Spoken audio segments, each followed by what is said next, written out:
You are now watching MoeHam Mondays.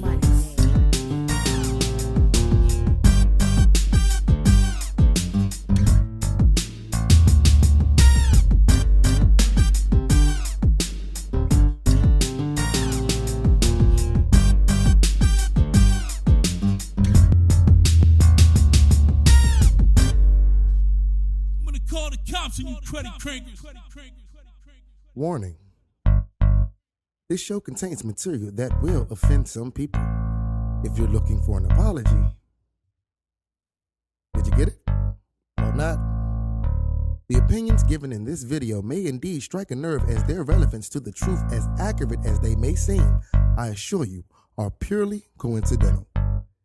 If you have an opinion of the show, good. You're supposed to.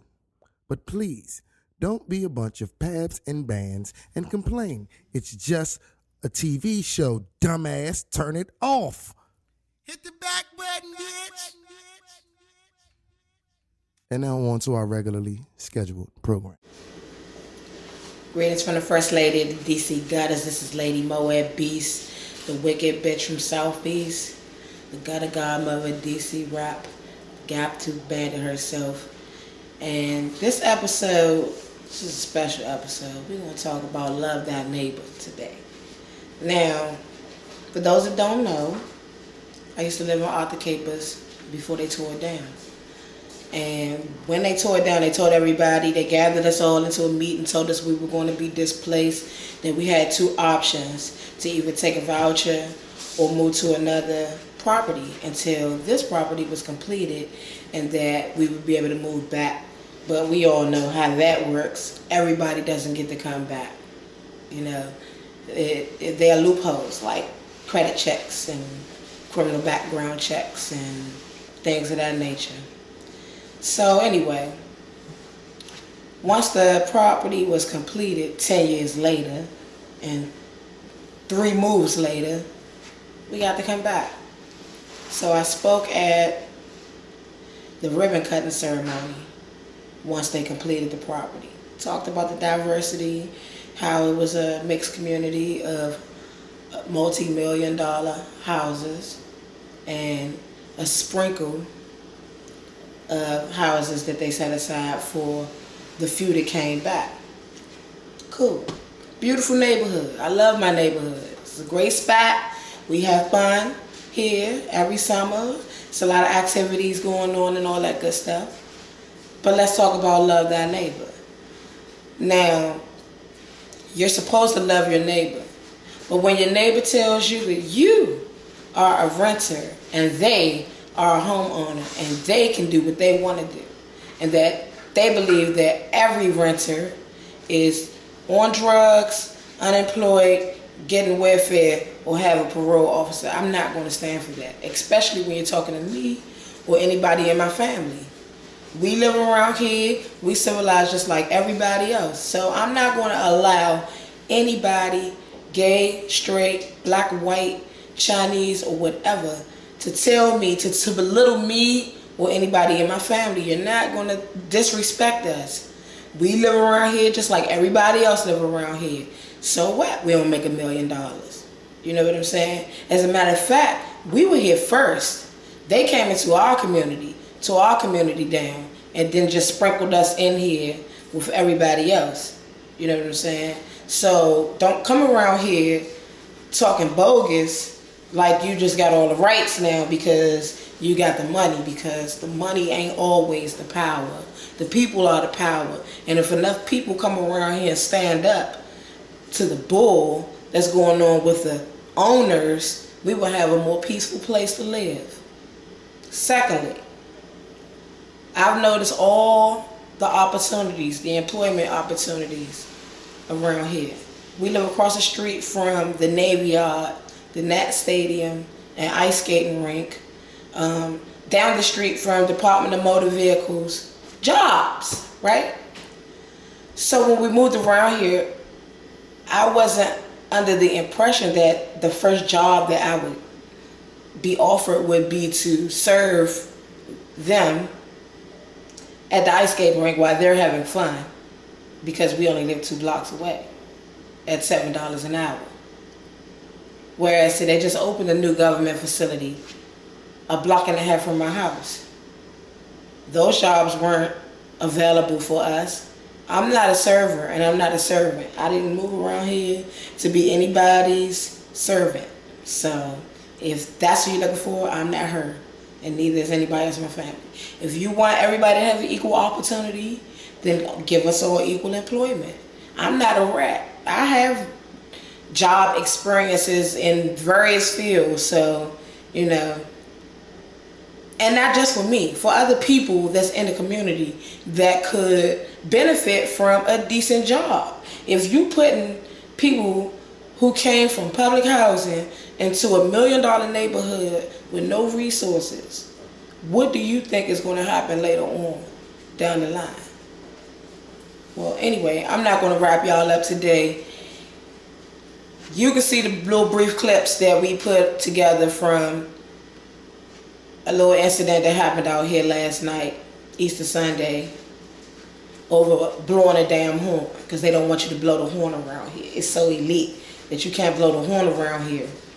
So I'll let you guys be the judge. My name is Chanel Caldwell-Cowan. I'm proud to be both a former and current resident of the community. I really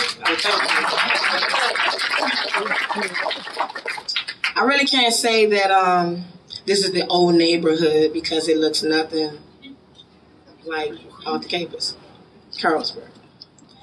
I lived here from 1997 until 2002 when it closed, and we were transferred to Bray Farm dwellings.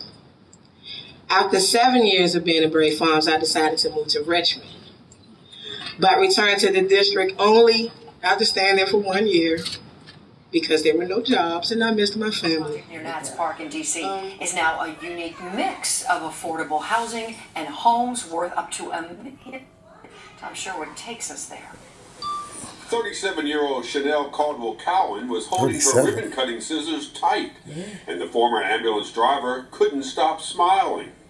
10 years ago, she was moved out of this rundown, rat-infested public housing at 3rd and L Street Southeast near Capitol Hill, and was promised 10 years ago new housing when it was built. I thought I was never coming back. We moved to Richmond, but there were no jobs there. So we moved back into my mother's basement, and I know she is about the happiest one. She's probably doing backflips right now in the basement because we have our own spot. A spot 10 years later in what's now called Capitol Quarter, a mix of 323 townhomes and apartments, 50% market rate and selling for $600,000 to $1 million. The public housing segments, up to 3 bedrooms, are sprinkled among the houses. Chanel lives in one with her 2 children and husband, Tyrone. You can't tell whose income is what because they're not walking around with their wallets exposed. Because it does say to people that this isn't just about tearing down buildings. This is about building lives and people coming back to be able to build their lives. Near the new ballpark, Capitol Quarter is part of the massive makeover of Near Southeast, including a soon-to-open ice skating rink. Chanel gave notice about that skating rink. So y'all want to see me in my ice skates with my little skirt on, twirling around. Well, I don't have a parole officer. I have a college degree. And just because I'm a renter doesn't mean that you can talk to my mother, a grown woman, a grandmother, any kind of way you want to. You real disrespectful because she was out here blowing the horn for me. It's nothing in the homeowners association rules that say that she can't blow the horn for me. It's no noise. The noise ordinance is 10 o'clock. And while you was at my mother's car screaming in her face, talking about she was on parole, Ranbury's girlfriend and all that good stuff. No, because they need to see this. They always talking about the renters. The renters. What he said was, I own my home and your daughter don't own nothing. She a renter around here. That's what he said. That is the problem with the neighborhood. The only people that can make noise is the homeowners. He has a problem.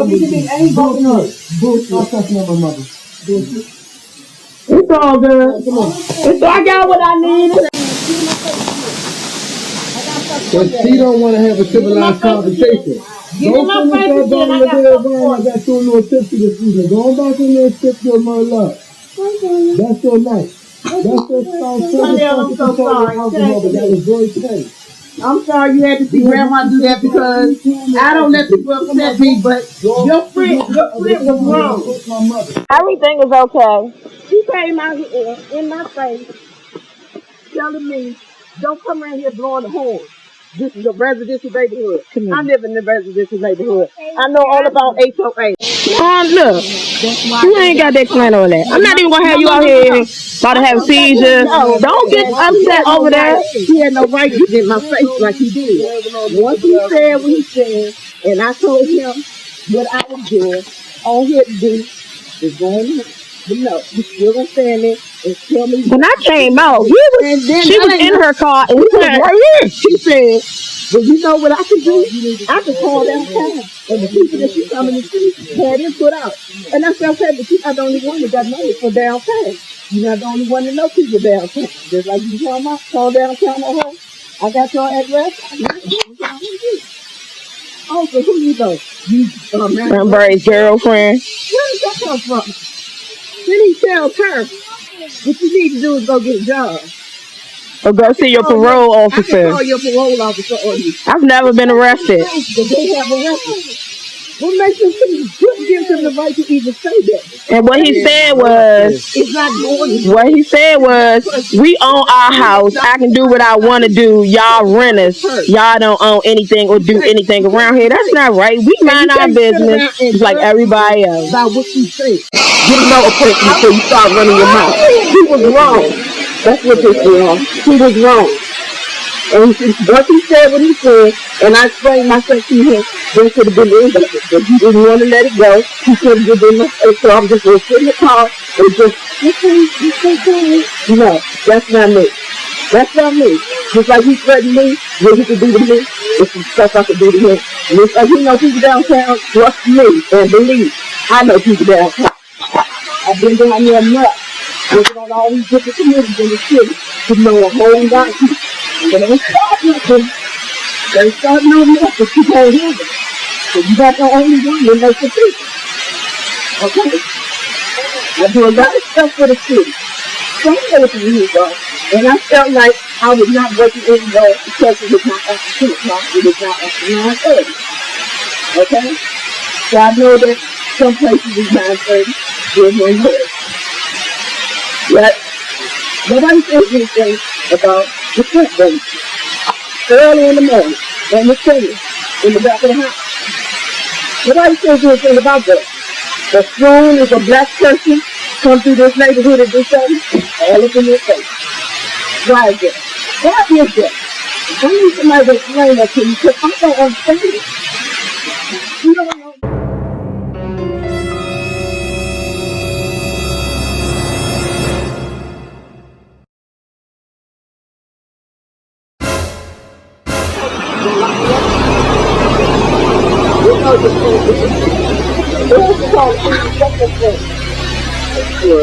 Hello. I'm in my car minding my own business. He's still out here at me. I don't know what's going on. Okay, what happened was it's only 2 people talking. What you talking about? Go ahead. I pulled up. I left my phone at home, so I couldn't call you. So I just wanted her to come downstairs because I brought the little baby at Easter. I was going to drop it off and leave because I know the parking situation around here. Okay? So I blow the horn. This man, this thing comes outside. Comes up to the car. How many times did you get it? Maybe twice. I'm not sure. But anyway, I blew how many times did I blow the horn? I said maybe twice. So I said, he said, why are you out here making this noise? And I said, well, I'm trying to get my daughter to come downstairs. I don't want to get out because my leg hurts. It hurts really bad. So I said, yeah, I just want her to come down and get unbelievable. The little girl. Two police cars for 2 blows at a time. Well, you know you couldn't be down here making all that noise. And I said, well, I explained to you why I was making a noise. And I think she's coming down. So now, by now, You got any assault or any drugs or anything? he threatened me at first. Okay, no assault or anything. I ain't hear nobody. He threatened me. Told me what he was going to do to me. And I told him to come on over here. I still had the club in the car. So when I took the club off the car to get over here, and I said, you come on over here and you hit me, and I got something for you. Because I'm not going to see you and you hit me and I don't get you hit you back. No, we don't even know who called the police. No, it was unnecessary. Have a happy Easter. Thank you very much. But that's all I wanted to do was bring the... Oh, is it against the law to blow the horn in D.C.? At 10 o'clock, right? The noise ordinance is 10 o'clock. Right, thank you. There is a law for it. Right, but not twice though, right? No, it won't be tonight, right? Happy Easter. I'm going to the rental office tomorrow. MoeHam Mondays. 013, I'm out.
Cruddy crankers.